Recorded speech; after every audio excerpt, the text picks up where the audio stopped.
Inclaudicable. Un comunicado y condena el hecho de que la Procuraduría General de la República tenaz, porque todos los presos vinculados al tema del seguro social van pa'l pozo. Incontenible. Nadie. El abogado está a sus anchas. Estirpe periodística por excelencia. ¿Cómo voy a permitir yo que dirijan mis pensamientos unos delincuentes, ladrones? Él es Esdras Amado López. Amigos televidentes del Sol de las Noticias, muy buenos días. Ya pues es grato, alegres, contentos. Contamos ya con la presencia distinguida de nuestra invitada de hoy. Se trata de la licenciada Leila Soyapa Flores Zelaya. Es licenciada en Pedagogía, coordinadora del Centro Regional de Formación Permanente Centro Sur Oriente. Es directora de la Escuela Normal Mixta Pedro Nufio. Conoceremos mucho, pero muchísimo más a continuación. Adelante. Buenos días, qué gusto tenerla por acá, licenciada, que nos acompañe aquí en el estudio y lógicamente saber más de lo que es su trabajo, conocerla a usted, que ha sido formadora de generaciones de profesionales en Honduras en el área del magisterio, que después del hogar, creo que la primera experiencia para algunos desagradable el primer día, pero que después se convierte en algo agradable, es la escuela. De los seres que uno va acumulando en su mente con alegría o con tristeza, con admiración, con respeto, o de repente con malestar, es el maestro. Así es. Pocas veces uno se acuerda del doctor, pero sí es que mi maestra en primer grado fue tal profesora, en segundo grado, en tercer grado, y pasa el tiempo, los que vamos acumulando alguna cantidad ya importante de años, pero nos acordamos siempre de quién nos dio el pan del saber. Así que grato tenerla esta mañana y poder compartir con usted sus experiencias en la vida y también en lo que es el campo profesional. Sí. ¿De dónde es usted originaria? Bueno, en primer lugar, buen día. Sí. Gracias por la oportunidad. Nací en Tegucigalpa, Distrito Central. No sé si le tengo que contar esa parte también. No. Usted lo puede dejar. Hace poco más de medio siglo. Ajá. Efectivamente, sí, soy nativa. ¿De qué barrio? Barrio El Calvario. Nací el barrio El Calvario de Comayagüela. Nací en el Seguro Social en La Granja, correcto. O sea que somos paisanos, porque yo soy de Comayagüela. Lo que pasa es que también uno acostumbra a decir Tegucigalpa, capitalino, o capitalino, pero realmente somos de Comayagüela, entonces. Es correcto, sí. A Alan no le gusta decir mucho que es de Comayagüela, él más le gusta obvia esa parte y se va por los capitalinos. Yo soy de Comayagüela y vivo en Comayagüela. Ahora, pregúntale. Bueno. Pero no olvidamos a Comayagüela. Sí, yo hasta los 18 años viví en Comayagüela y posteriormente mis papás compraron una casa en la colonia Kennedy y vivo cerca de la Kennedy. Mis papás tuvo que emigrar para la Kennedy. Sí. ¿Y cómo fue esa niñez y esa adolescencia en barrios que ahora lamentablemente dicen que son muy complicados, ¿verdad? Sí, lastimosamente pues por todos he sabido, la situación del país ha cambiado, especialmente difícil para la juventud hondureña, que es para quienes nosotros hemos trabajado durante más de 30 años. Soy hija mayor. Éramos 6 hermanos. Nuestro único hermano varón falleció en Estados Unidos hace algunos años. Somos 5 hermanas, mis padres vivos todavía. Sí. Don José Francisco Flores y doña Rosa Zelaya de Flores viven en la colonia Kennedy. Mi mamá maestra jubilada y mi papá tiene un taxi en el que a ratitos pues sale a trabajar todavía. Ya es de abolengo eso de maestro. Sí, yo me defino como educadora por condición y por convicción también. Mi formación inicial la hice en la Escuela Normal Mixta Pedro Nufio. Posteriormente, pues los estudios superiores en la Universidad Nacional Autónoma de Honduras. Primero obteniendo el título de bachiller universitario en Administración Educativa, posteriormente licenciada en Pedagogía, luego hice estudios de posgrado en la Universidad Pedagógica Nacional, en una maestría en currículo, y pues me he desempeñado en la docencia, tal como les comentaba, en formación inicial de docentes, que es una parte del Sistema Nacional de Formación Docente, y actualmente pues pasamos a ese otro subsistema que es la formación permanente de los docentes. Y le insisto, esa vida en el barrio, que antes era diferente porque uno era amigo, bueno, casi hermano del vecino y se compartía, y ahora esa situación como que ha variado un poco. Fíjese que en Comayagüela vivíamos en casa de mis abuelos maternos, sí, y tal como usted lo plantea, pues jugar capeador, landa, béisbol frente a la casa, y los vecinos en la puerta de la casa, los niños jugando, cosas que lastimosamente ahora no se dan por la misma situación de inseguridad que se vive en el país. ¿Se escapaba usted ahí al cerro donde está el Sana o aquel otro cerrito? A la Divagna. Perdón, de la zona de la Divagna, pero también para la parte sur hay otra parte alta que ahora se ve cantidad de casas, pero hace 30 años ahí era... Pues jugábamos nosotros a veces en las canchas del Obelisco, ¿recuerdan? Sí. Ahí nos juntábamos alumnos. En ese tiempo pues yo hice ciclo común en el Higueras, entonces ahí de la Hilar Paz, Higueras, Central, y esa era la niñez. Recuerdo joven, íbamos a fiestas en la Quinta Avenida, en la casa de algunos amigos, algunos vecinos, caminábamos, porque no teníamos vehículos. No es como los jóvenes de ahora, que en su propio vehículo se tienen que movilizar por la misma condición también. Ya no se convierte en un lujo, sino más bien en una necesidad. Las familias tenemos que hacer un esfuerzo para que nuestros hijos, creemos, tengan mayor seguridad en el transporte para dirigirse a las universidades o otras instituciones. El Comayagüela de antes, yo alcancé el Comayagüela ya terminado, ya con un poco como en un estado de descomposición ya de sociedad me tocó vivir a mí, porque ya empezaban varios fenómenos sociales que han golpeado el país. Pero la Comayagüela de antes, Comayagüela en particular, tiene algo bien específico, que es esa amistad que dice Javier. O sea, los Comayagüelas sí había comunicación con el vecino, todos nos queríamos los de la cuadra, íbamos a la casa de uno, a la casa de otro y nos rotábamos para ir a comer, jugar fútbol y un montón de cosas en Comayagüela. Sí. ¿Esa era la Comayagüela en la que usted vivía? Esa era la cultura de la convivencia de antes. Usted ahora en las colonias no tiene esa relación con sus vecinos, la condición ahora es diferente, ha cambiado la situación en cuanto a las relaciones que manteníamos y eso, ¿verdad? De esa convivencia diaria, la cercanía, el compartir.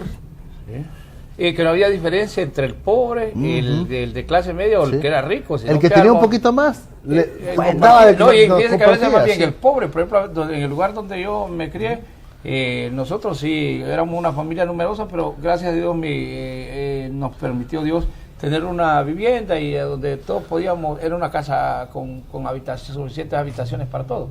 Pero a la parte donde nosotros vivían eran cuarterías. Y a veces la gente de la cuartería compartía con el que presumía uno que estaba más o menos regular. Porque una tortillita con sal, doña María hacía las tortillitas con sal, nos hacía la tortillita y entonces María y nos regalaron una tortilla. Y no era una, sino que uno se quedaba ahí, no, vení, te voy a dar un pedacito de queso. Y uno compartía. Pero cuénteme, decía usted ir a las fiestas. En ese tiempo también había discotecas donde uno podía ir a bailar, o centros sociales donde uno podía ir a bailar, y no era tan complicado, porque era muy común. ¿Se dio usted alguna oportunidad de visitar en su juventud? Fíjese que, bueno... ¿Le daba permiso? Porque había que ver cómo era don... O sea, que si teníamos el novio, ¿sí? Tenía que ir la hermana también, o sea, nos teníamos que hacer acompañar, entonces el novio tenía que convencer a la cuñada en ese momento también. Entonces, lo que más acostumbrábamos era, yo creo que en su caso igual, las fiestas en casa. Pero Pero lo interesante era, y yo les comento a mis hijos, que usted a pie llegaba, a pie regresaba, Sí. eran aquellos grupos de jóvenes y no pasaba nada. No pasaba nada, porque yo le hablo de la Quinta Avenida de Comayagüela. Sí, que era- Quinta Avenida. Entonces ahora no nos atrevemos ni en el día, ni llegar a la Cuarta ni Avenida. en el día, Y a la primera. ¿verdad? O sea, la Comayagüela de antes, y, Sí. y da mucho pesar Sí, claro. que ahora, y especialmente vaya las nuevas generaciones. No tengo nietos todavía, pero uno se preocupa Claro. porque ya no existe esa libertad ni esa tranquilidad con la que nosotros crecimos. Claro. Sí, y se nota, yo le iba a comentar porque desde que la conozco, la he entrevistado algunas veces y hoy viene acá muy temprano por la mañana a compartir con nosotros y usted no pierde la sonrisa de su cara. O sea, a mí me llama la atención ese tema porque acá en Honduras, hoy por hoy, el problema es de que hay mucha gente infeliz. Sí, la gente anda No amargada. refleja la tranquilidad, ¿verdad que refleja Sí, tranquilidad, paz. paz, alegría?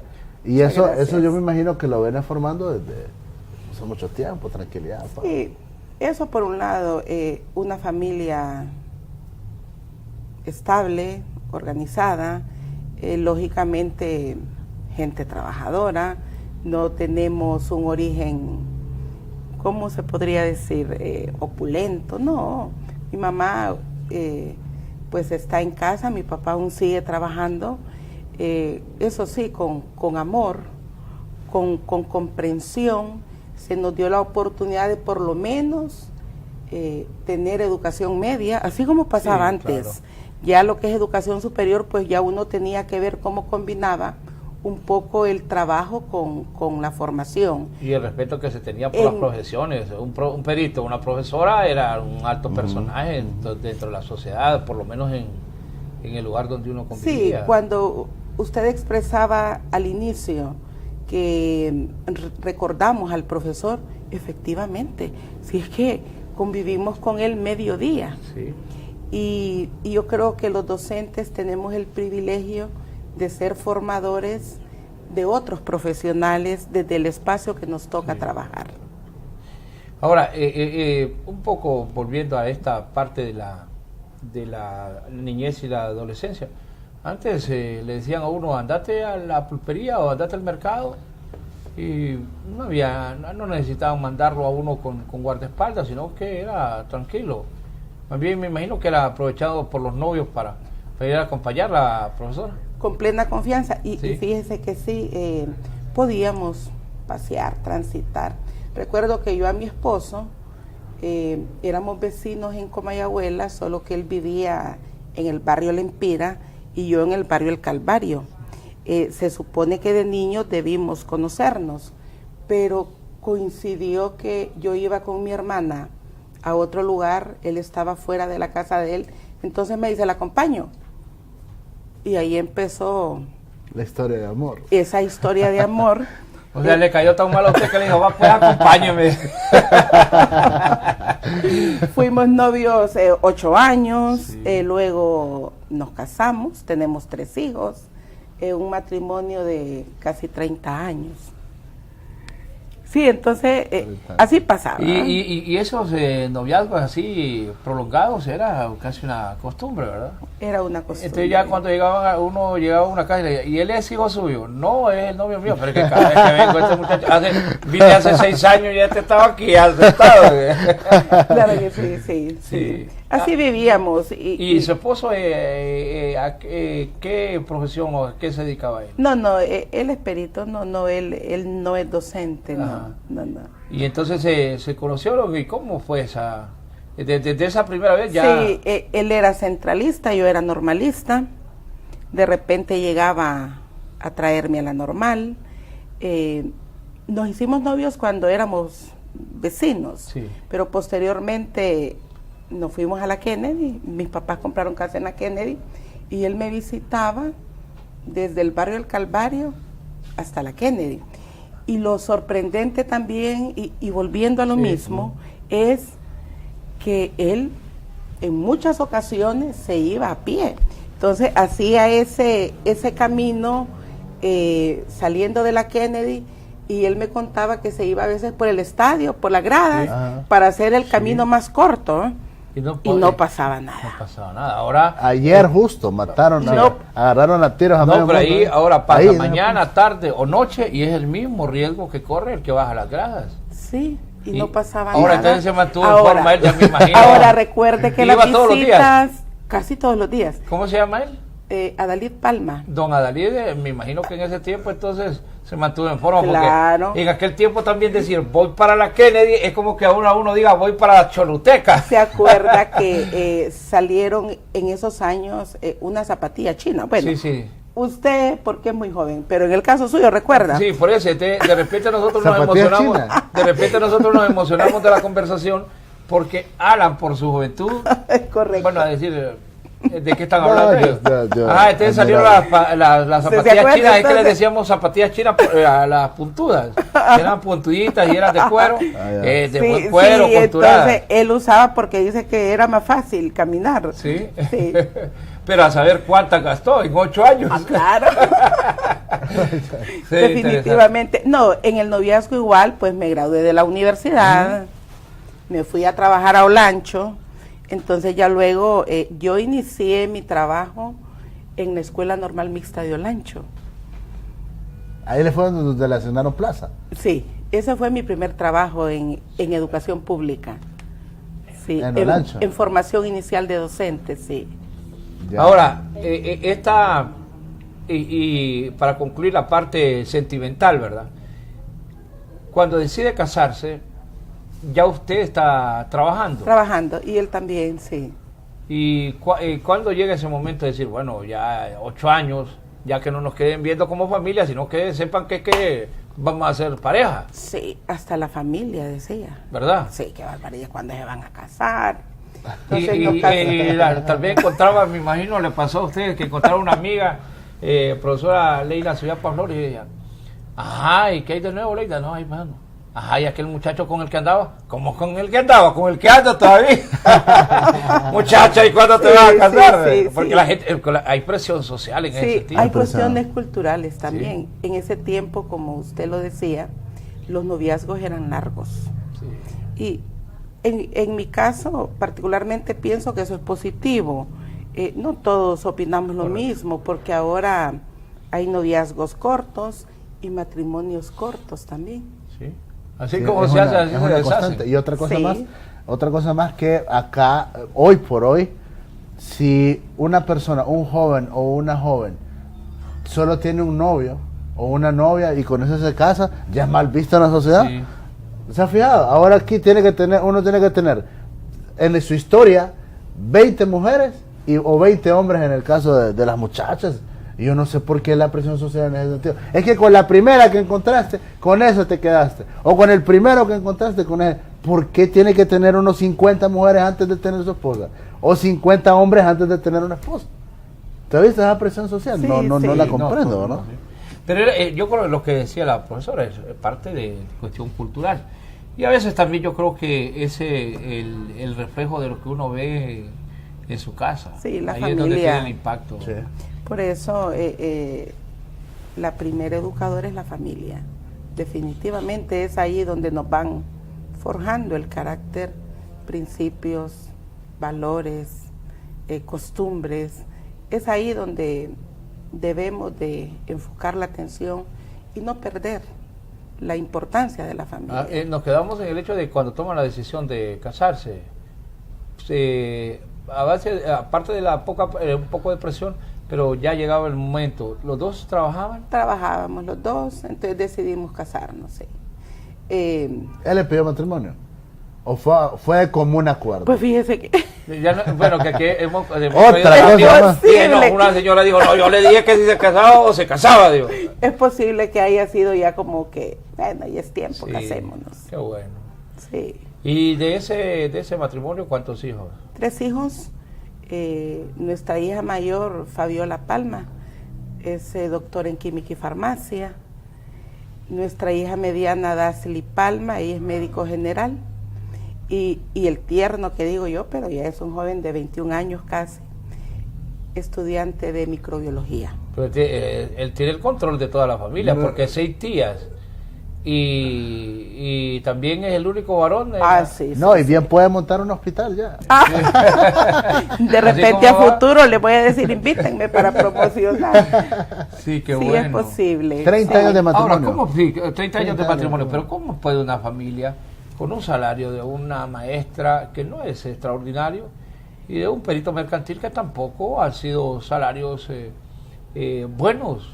¿Cómo logró usted sacar adelante a su familia o junto con su esposo? Pues tratar de ahorrar más imprema, ¿va? Y más es lo que estuvo al alcance. Claro que sí, sí, es un esfuerzo, especialmente ahora donde la demanda es mayor. Uno con los hijos pequeños, ¿usted qué dice? ¿Usted tiene cuántos hijos? Yo tengo 4. Ya le estoy preguntando yo a Sí, él. ya me entrevistó. Sí, entonces uno con los hijos pequeños, de repente la inversión en aquel tiempo era menor. Ya con los hijos ya jóvenes, adultos, pues el gasto es mayor, sin embargo, pues Yo digo que ya nos tenemos que ir. En el caso de los hijos, ya cuando la hija tiene de 10 años para arriba, ya es problema. Ya la demanda es Es mayor. mayor. Sí. En el caso de los varones, pues un poquito ya como los 15 años es donde ya empiezan antes pedíamos nosotros que nos comprar brillantina, ahora ellos andan detrás de comprar gelatina, que son cosas. ¿Usted entonces se quedó viviendo en la Kennedy? No, yo vivo en la Bernardo Daci. Ah, ahí cerca. Sí, cerca de la Kennedy. Ahora es el momento cuando ya tiene que decir, bueno, mamá, papá, ya me voy de la casa. ¿Cómo fue? Ya para era usted? hora. No, pues como, sí, ya era, mi esposo ya era familiar en la casa, pues la gente alegre más bien que... Lo que conocía ya, más a él que sí, mis tías, mis tíos, la familia, no, ya es tiempo que se casen. Entonces, todo el mundo contento. Qué bueno. Usted nos cuenta que su primera experiencia fue en Olancho. Escuela Normal Mixta de Olancho, sí. Ya ahí va como docente. Como docente del área de ciencias de la educación, trabajando con pedagogía y algunas asignaturas de didáctica especial. Y eso fue por concurso. Sí, aquellos años la condición era diferente igual. Recuerdo que me entrevistó la directora de la Normal en ese momento. Existía una dependencia en la Secretaría que era la Dirección General de Educación Normal y Artística.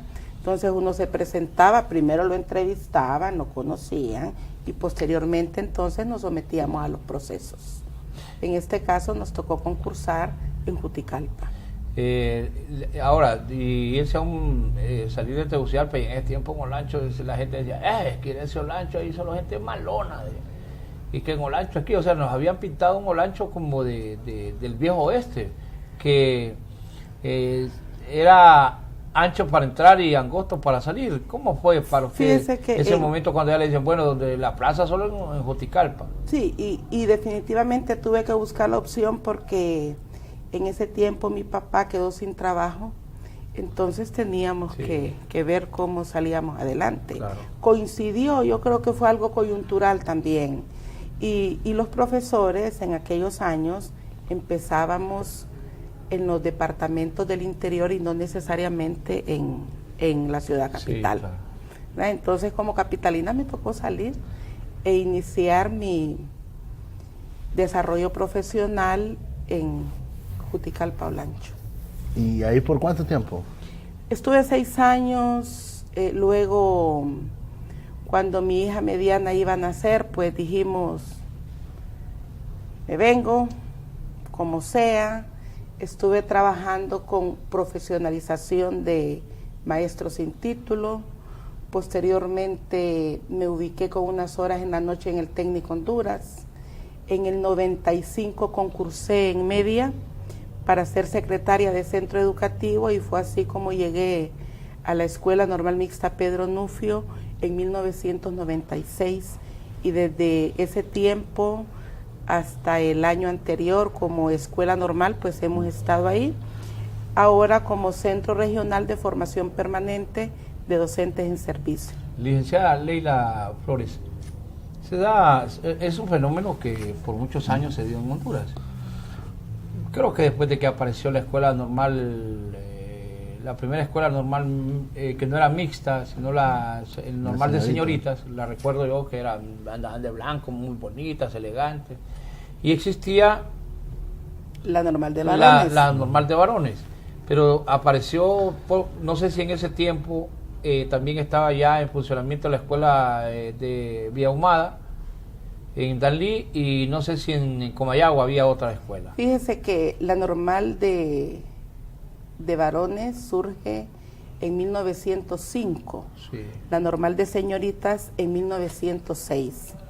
Lo que conocimos como Escuela Normal Mixta Pedro Nufio fue producto de la fusión de la normal de varones y la normal de señoritas.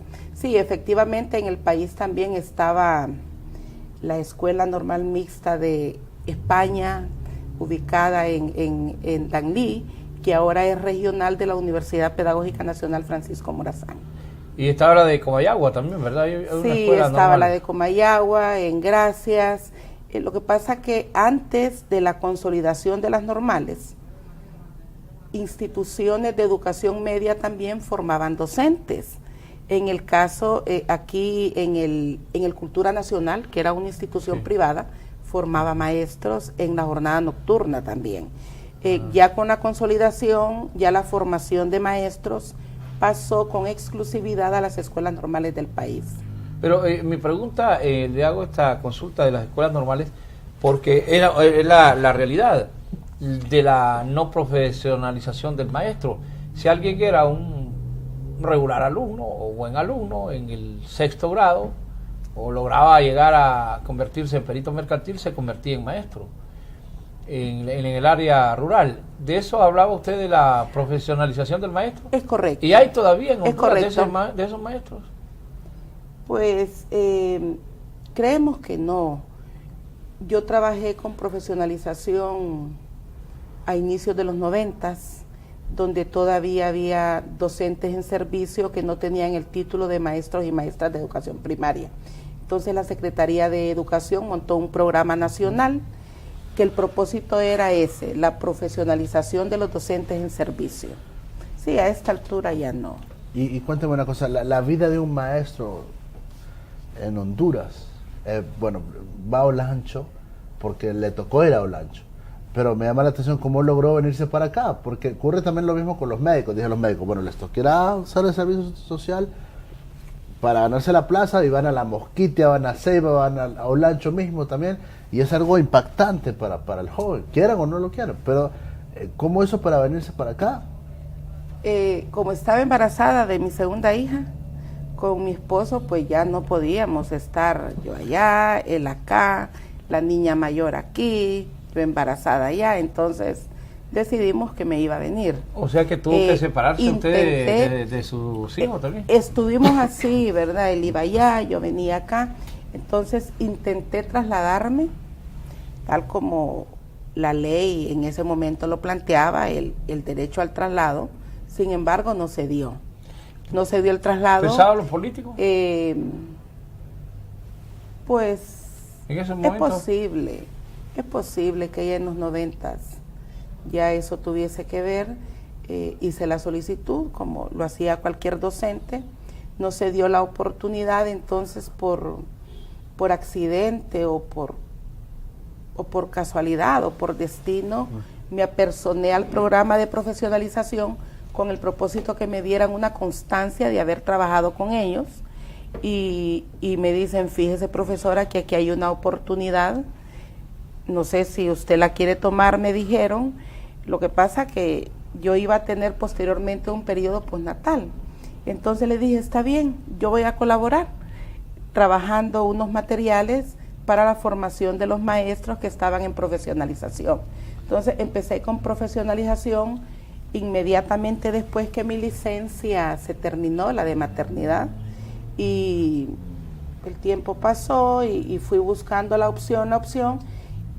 Estuve en profesionalización 91-92, en el 92 empecé en el Técnico Honduras en jornada nocturna como docente de la asignatura de psicología, y algunas horas de estadística. Me tocó trabajar en ese momento. Ahora, ya antes la educación nocturna, yo me gradué en un colegio nocturno privado, pero era muy común el ir a los colegios. Ahora eso está desapareciendo por la falta de seguridad. ¿Cómo fue su experiencia en esa parte? Pues experiencia agradable en el Técnico Honduras, el tipo de alumno que nosotros teníamos, porque yo trabajaba con los últimos años, eran jóvenes obreros que en el día trabajaban en el taller de electrónica, de electricidad o de refrigeración o en el taller de maderas, y en la noche se iban a formar con el propósito de tener su título de bachilleres en cualquiera de esas modalidades. Una cantidad aceptable de estudiantes. Y sí, efectivamente, actualmente pues la tendencia ha sido el cierre de algunos colegios nocturnos por, en algunos casos, la falta de transporte o la falta de seguridad también. Aunque la señora ministra en este caso ha dicho que pues se va a tratar de sostener la jornada nocturna y se va a evitar el cierre de institutos. O sea que antes era la única forma, porque la mayoría...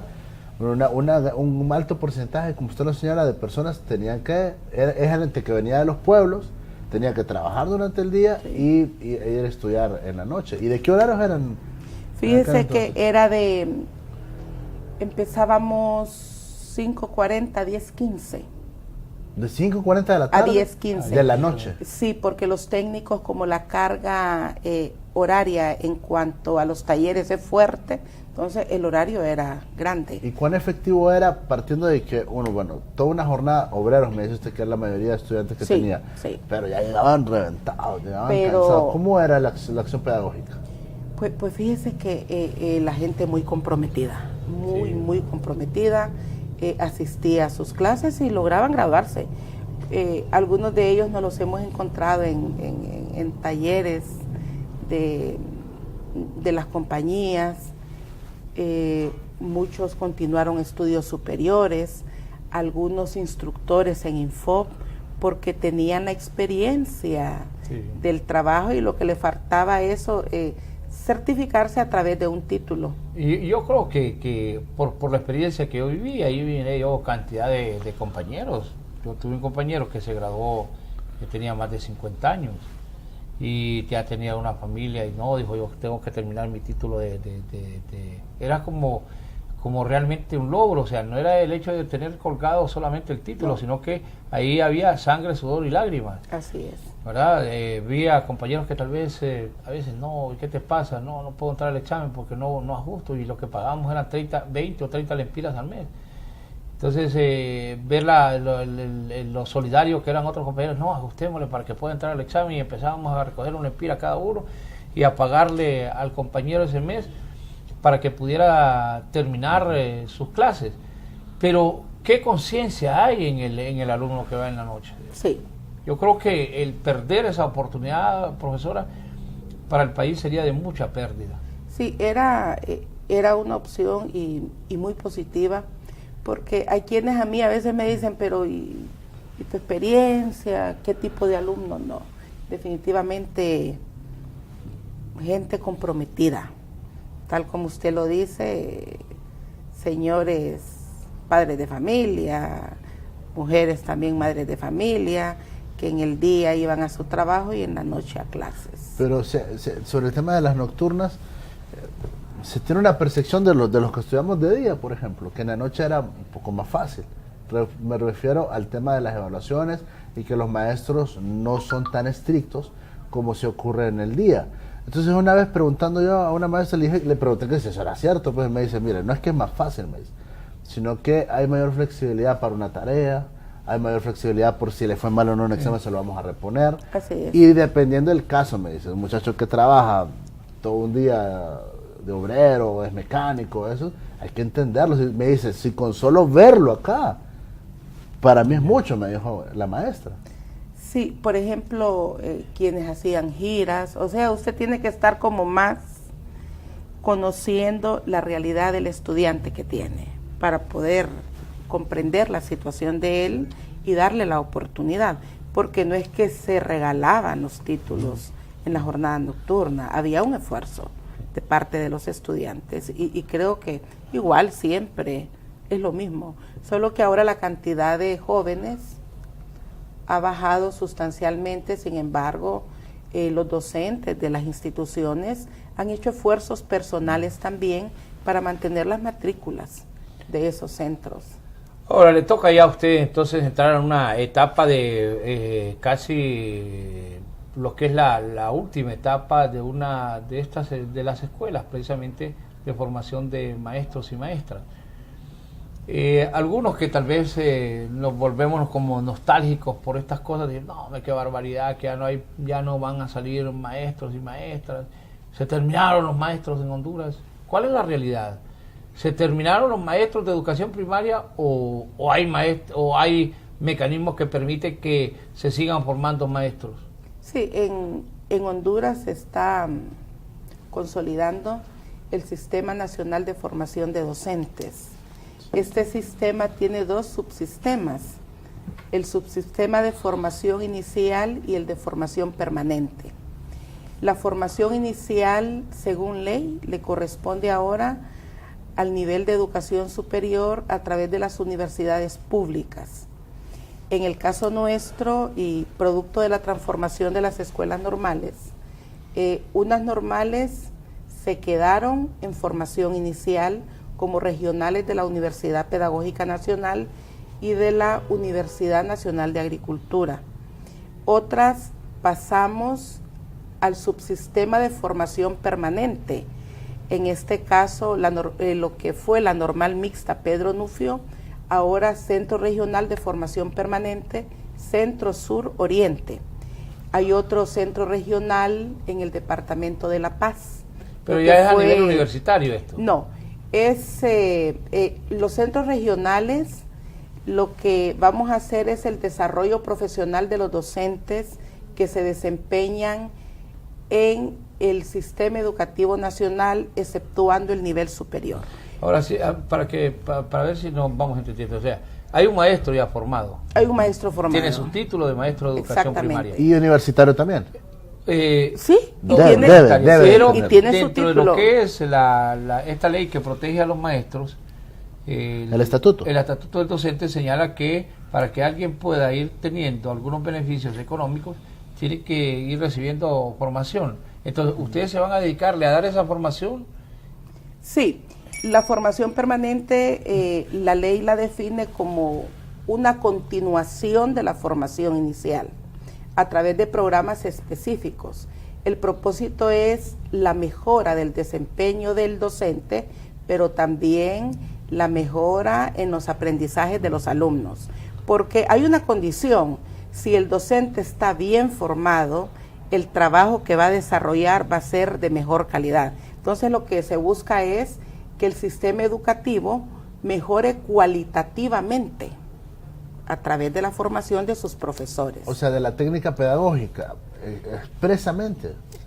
No solamente, también en la parte de contenido, en la parte de la didáctica, la parte de la evaluación, dependiendo de la demanda que el docente presente. Ahora, ¿cómo vamos a llegar a concluir qué necesita el profesor? A través de las evaluaciones. En este caso, MIDE ha hecho una medición externa del rendimiento académico de los alumnos. Entonces, eso permite identificar que si el alumno está fallando en estos contenidos, significa que el docente responsable también tiene debilidad en esos contenidos. Entonces, pero a través de esta evaluación, discúlpeme que le interrumpa, a través de esta evaluación, ustedes han logrado determinar qué cantidad, en qué áreas, en qué materias es donde el alumno, aparte de matemáticas, tiene mayores dificultades. ¿Ustedes lo pueden determinar? Fíjense que las evaluaciones de MIDE han sido en español y matemática.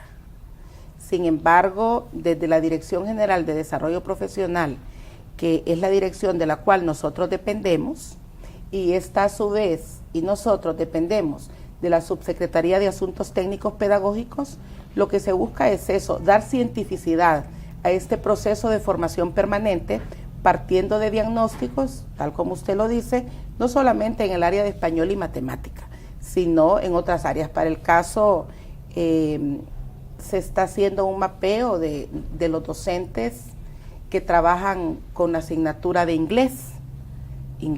Ahora el Currículo Nacional Básico lo plantea como parte del plan de estudios, y ha existido la tendencia que el docente que trabaja con la clase de inglés en los centros básicos no tiene la formación. Entonces, hacia eso tenemos que apuntar nosotros, hacia mejorar las competencias que ese docente tiene para que como consecuencia se cumpla lo que el currículum plantea, que el alumno al egresar en el perfil ahí plantea, debe poseer competencias lingüísticas en otro idioma, en este caso inglés, o en la segunda lengua, en este caso de los alumnos que pertenecen a los pueblos indígenas y afrohondureños. Ahora, el tema de esta nueva ley que se aprobó recientemente, y que por eso es que estamos viendo esta nueva dinámica. Ahora, la formación del docente, ¿es una actualización también? ¿Es una modernización de la técnica pedagógica? ¿Por qué? Porque hay muchos docentes, por ejemplo, que no saben utilizar computadoras. Muchos docentes que tienen que dar una clase didáctica. Las TIC. Y tienen que utilizar una laptop o tienen que utilizar una computadora de escritorio, pero no pueden usarla. Entonces yo no sé si existe el mecanismo o es a través de este mecanismo que por ejemplo se les va a ayudar con eso. Dice, clases de inglés obligatorias, pero el docente que tenemos de inglés no está actualizado con lo último que tiene que haber en este Ese es el trabajo que tenemos que hacer nosotros. En el caso de las TIC, la ofimática, el manejo de los paquetes de computación, esa es parte del trabajo que nos corresponde hacer, además de la parte científica, metodológica y didáctica en las otras áreas curriculares, español, matemáticas, sociales, naturales, artística, educación física, áreas que por décadas no se les ha dado la atención debida y que sirven más bien para fortalecer el desarrollo del niño y también el desarrollo de las otras áreas curriculares. Ahora, pero el problema es que cuando vamos y vamos, yo no comparto cuando dicen, no, es que cuando uno va a las comparaciones, no hay que hacer, nunca hay que andar haciendo comparaciones porque son odiosas, pero yo sí creo que hay que compararse. Y cuando se va a comparar con lo que ocurre en Centroamérica,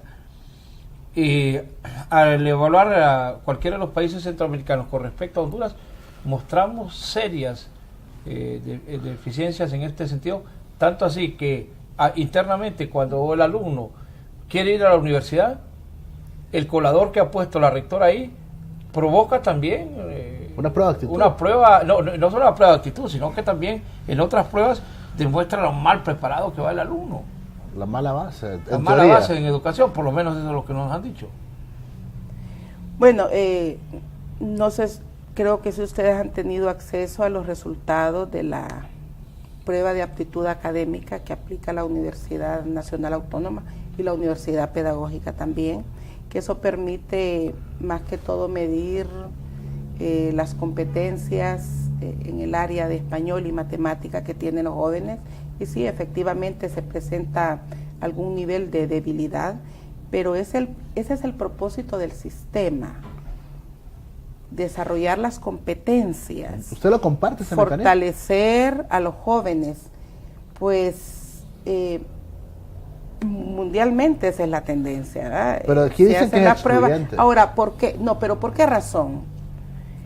¿Por qué razón sí es necesario evaluar al que va a ingresar? Porque si hay perfiles de ingreso definidos, donde le dicen para pasar al nivel superior qué competencias debo tener, entonces en este caso, si yo no tengo las competencias, ¿qué sucede? ¿Qué me espera en el nivel superior? Pero ese es en el no área, necesariamente éxito. pero el área de la aptitud o ¿cómo diría? Para que uno pueda estar orientado, pero cuando nos evalúan de manera general, la preparación que lleva el alumno, dice la universidad que es deficiente. Hablo de la parte cognitiva, sí. No necesariamente porque ese es otro tema también, la vocación hacia las carreras, sí. Que muchas veces el joven selecciona una carrera y no necesariamente es para la que tiene la aptitud, la vocación, sí. Y luego termina cambiándose de carrera. Que lo hace por emotividad, dice, yo quiero ser ingeniero, yo quiero ser arquitecto. Porque es bonito, pero sin embargo, las universidades pues han ido como limitando de una u otra forma el acceso. Entonces, ¿eso ahora, es correcto? Para la formación inicial de los docentes, también necesariamente tienen que existir los perfiles de ingreso. ¿Por qué razón? hay que tener una serie de características para hacer docencia, además de la vocación, que es importantísima.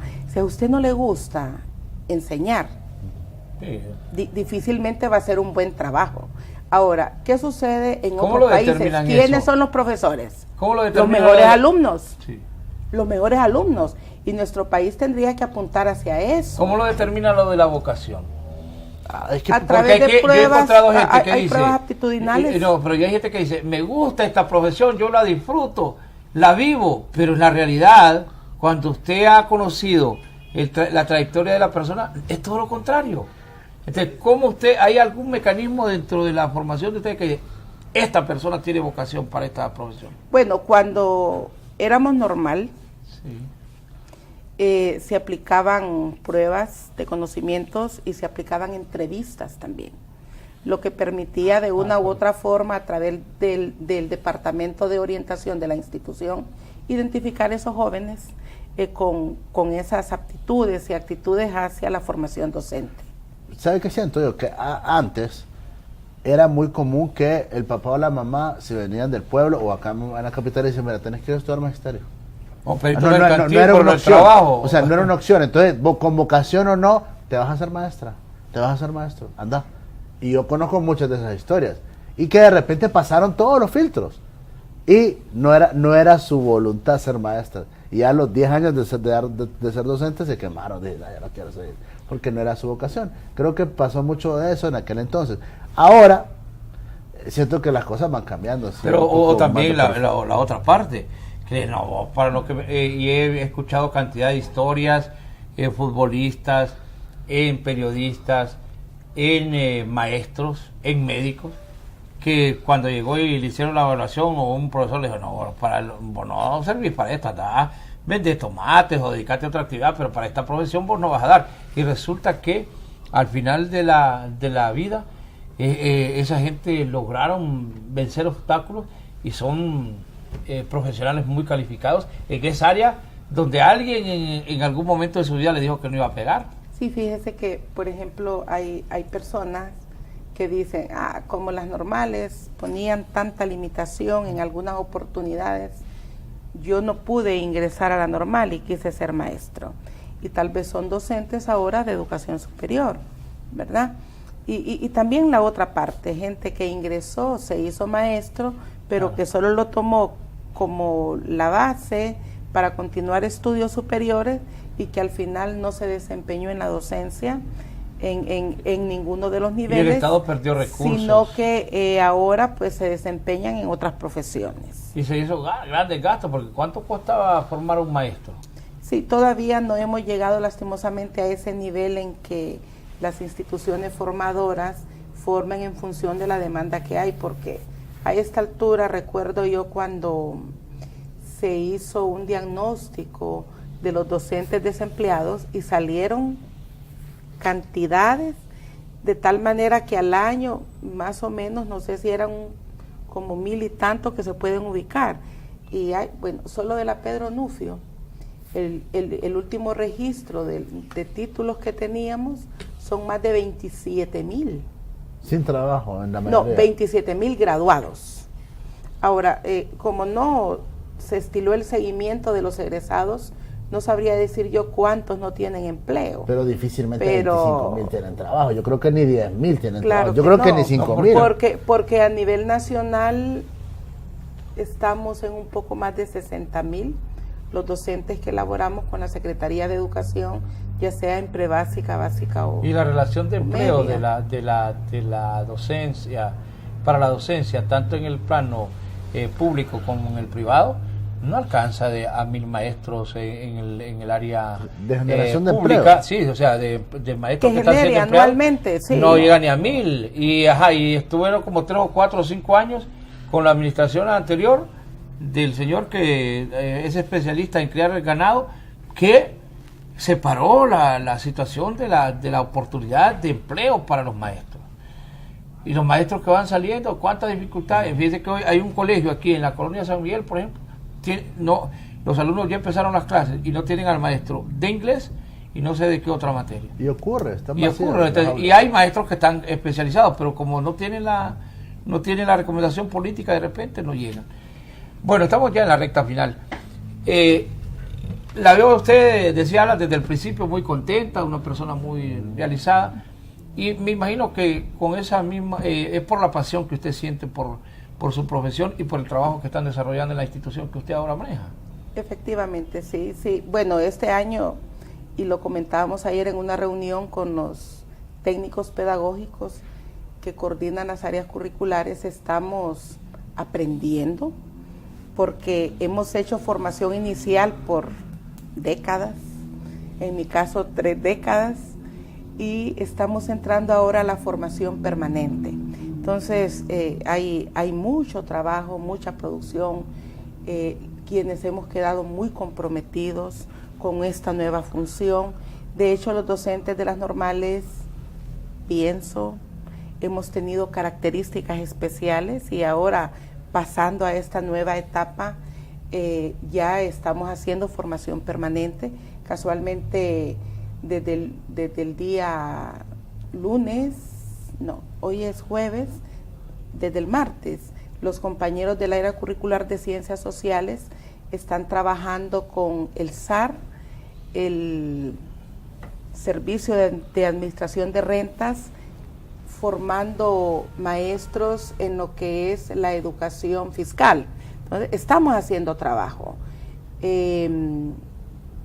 Posteriormente se va a trabajar con el desarrollo profesional de directores distritales y directores municipales, aunque poco a poco, pero en el caso nuestro nos corresponde trabajar con los docentes de 5 departamentos del país: el Centro Sur Oriente, Francisco Morazán, Olancho, Valle, Choluteca y El Paraíso, y vamos avanzando de la mano con la Dirección General de Desarrollo Profesional, que es quien nos gobierna a los 4 centros regionales que hay en el país. Bueno, gracias profesora por compartir parte de su vida. Sabemos que pues en su corazón ha de haber y en su experiencia y tantas cosas que le hubiese gustado contarnos. 30 años estar en la docencia, formando hombres y mujeres, que muchos de ellos son de bien para el país. Pues yo creo que uno ya tiene que contarle a sus hijos, claro, y en el futuro a sus nietos. Así que le agradecemos esta oportunidad que nos ha brindado de que Honduras conozca precisamente a la profesora Leila Suyapa Flores, que ha sido directora de la última directora del que daría para la historia usted, ¿sí?, ¿verdad? De la Pedro Nufio, que dejó, yo creo que dejó cosas importantes, claro, para el país. Sí, claro que sí, 43 años de servicio a la educación nacional. De mi parte igual, muchas gracias por invitarme y espero que haya otras oportunidades. Tenemos que hablar de su papá y el taxi.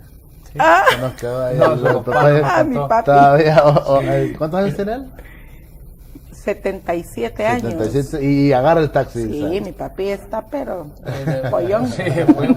Y en la relación se nos quedó ahí. ¿Quién era más exigente, su papá o su mamá? Pues mi papá. ¿Enojado el amigo? Enojado, sigue siendo enojado mi papá. ¿Le hablan las orejas todavía, pues? Claro que sí. De vez en cuando, ¿verdad? Claro. Bueno, gusto tenerla aquí, grato para nosotros poder compartir con usted esta mañana. Don Frank Gómez. Sumamente agradable el conversatorio con la licenciada en Pedagogía Leila Suyapa Flores. Muchas gracias por su presencia, licenciada. Muy agradecidos. Desde Tegucigalpa, para Honduras y el mundo, transmite HRKT, La Catracha, en los 1060 AM de su radio.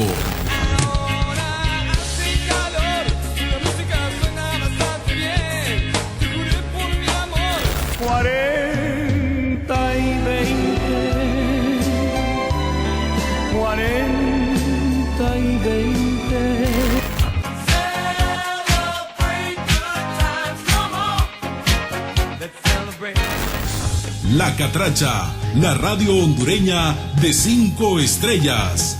Escúchela.